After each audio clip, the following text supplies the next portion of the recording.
এখন সময় এসেছে, আসুন সবাই মিলে বিশ্বকাপে কেন আমি ডট বল খেলেছিলাম, কেন আমি সেমির লক্ষ্য নিয়ে খেলিনি, সব গোমর ফাঁস করে দেব আজ।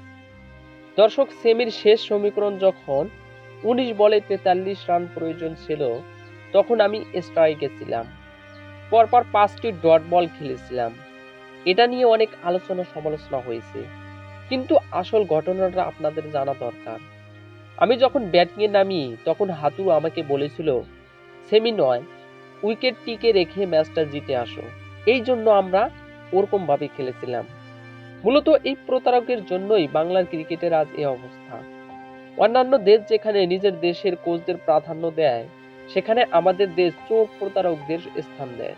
আমি আশা করব হাতুড়ুকে বাদ দিয়ে খুব শীঘ্রই কোচ হিসাবে যেন সালাউদ্দিনকে যোগ করা হয়, তবেই বাংলার ক্রিকেট বাঁচবে।